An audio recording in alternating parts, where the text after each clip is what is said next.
Hi all, this is a return to the HP Prodesk 400G1. So what I'm going to do is run a few benchmarks. Now going forward I'm going to start using this tablet a bit more to record because it's just a lot less hassle than setting up the camera that I've got, and the microphones haven't been the greatest. So it'll be on tablet now. Right, so let's get some benchmarks up and running.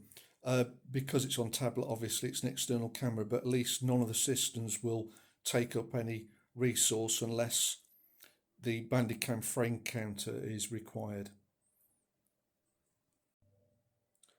So on to the first benchmark. Heaven, going to score 752, frames per second almost 30, minimum's 19, maximum 49. And I've taken the 1920 by 1080 resolution, quality low, and switched off any other settings like tessellation. So on Valley, score of 1063, frames per second 25, minimum 12, maximum 46. So both benchmarks show there's quite a gap between minimum and maximum, which is not surprising on this sort of system. So what we'll do now is run a few games. First up we have Paladins, maxed out at the highest resolution, and not too bad, 70 frames per second. You'll only see 60 on this monitor, but that Steam counter in the top left, which I can see, just shows you the potential performance that you'll get out of this system. And with lots going on the screen, it goes down to 40s. So I think you want a more consistent frame rate on a fast-paced action game like this. So I'd revisit those settings and maybe set to medium on a monitor like this. You're not going to see that much difference, to be honest. It's a great looking game, Paladins, if you haven't played it. Okay, so that's the first game up, Paladins.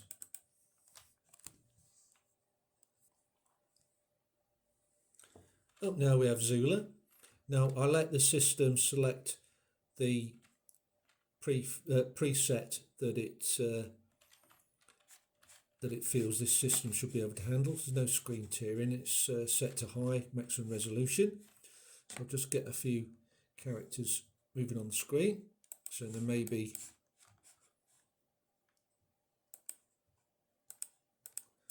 some frame drops.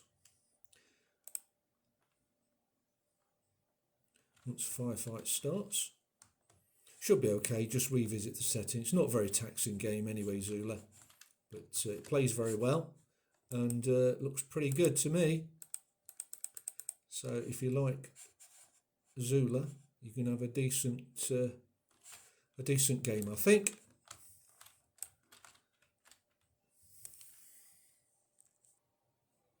On to another game that's not really that taxing on the system.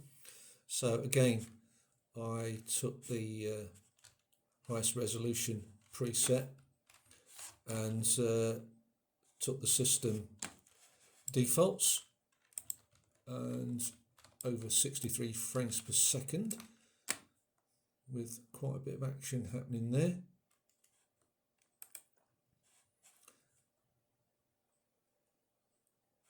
So you're not going to have too many problems playing this game. Let's go outside again.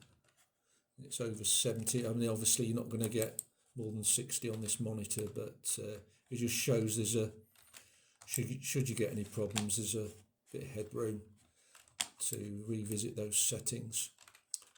Right, so that's Team Fortress 2. I thought I'd try something a bit more taxing on the system than the first Crisis, so this is Crisis 2. Now I've got the resolution bumped down 2 or 3 notches. Looking in the options menu, unless somebody can shed light on this, if you go into graphics, all I can do is change the resolution and system spec. So I'm assuming that gamer, as opposed to hardcore and advanced, is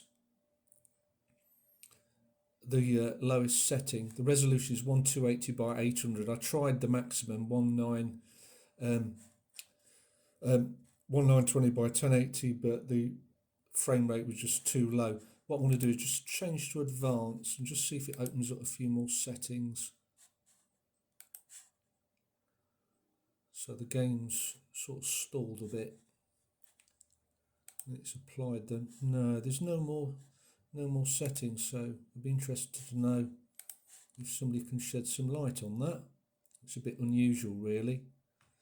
Maybe a later patch or something opened up a few of the settings. So anyway, back to the game. So this is the opening level outside. So it's quite a few effects. And I'll just find a few characters, see if I can get one or two characters moving on the screen. So it's top left, I've got Bandicam.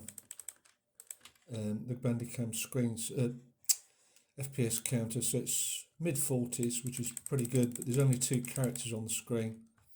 So I'm going to assume that later on, once things start moving, i.e. there's more characters on the screen, that frame rate's going to go down.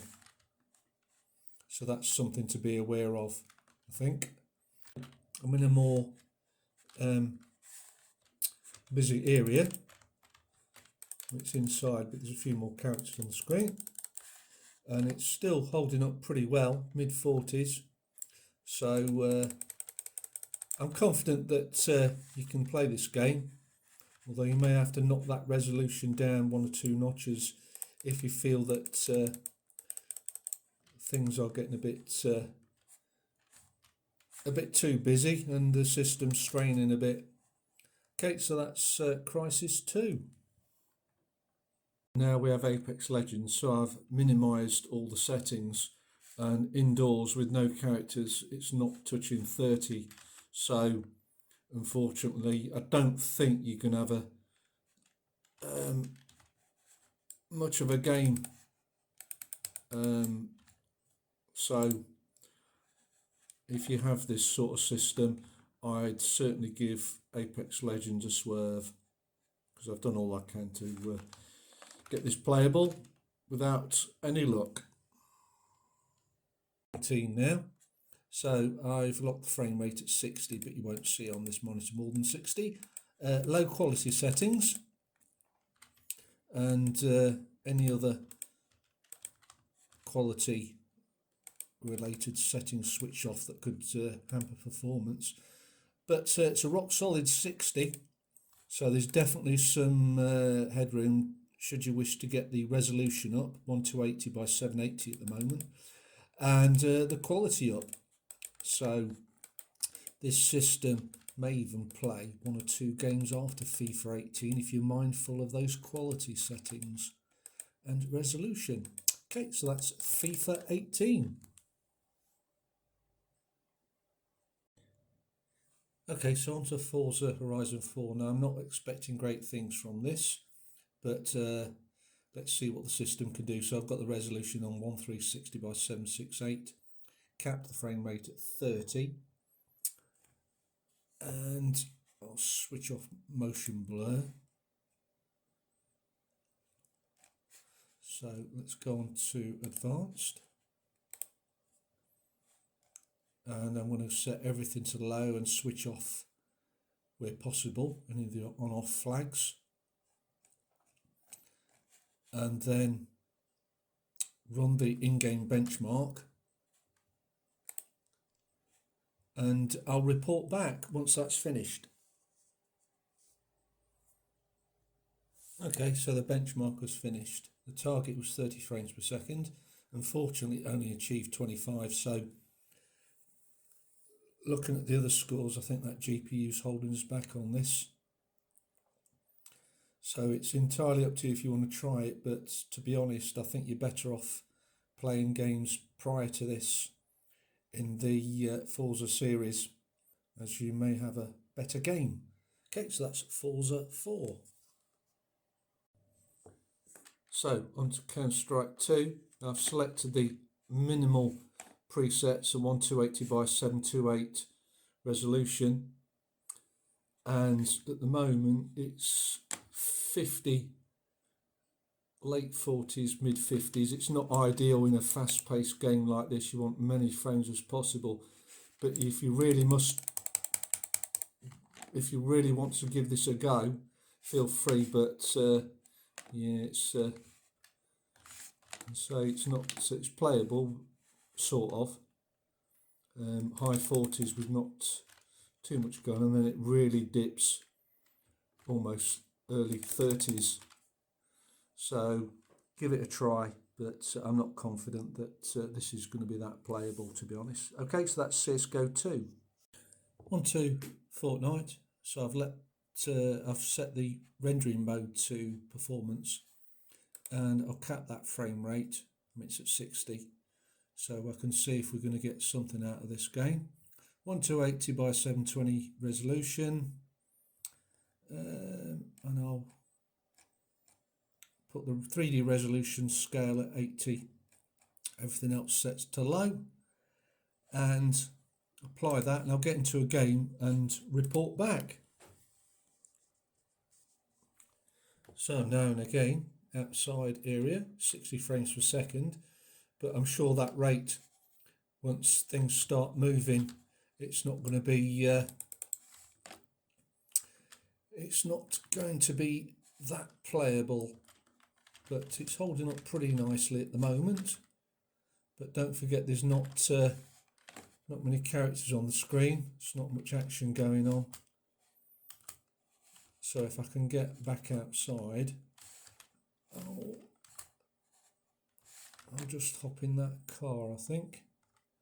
Yeah, it's so I think you can try it, and because it's hovering around 60, which surprises me actually. So yeah, try it and see what you think. As I say, it's not going to look that great, but it's, at the moment, it's playable with me just driving around and not many characters on the screen. So I'll just get a short firefight going. So it's not even dipping that below 60. So I think you can say that Fortnite's playable. Just to sum up then, this HP Prodesk 400G1 does pretty well in a lot of the well-known games. So if you've got a system like this or want to build one, go for it. I would say maybe try an i5, as that i3 does hold back in some games, particularly in the Forza benchmark. If you've got any questions on the system, just drop me a comment. Thanks for watching.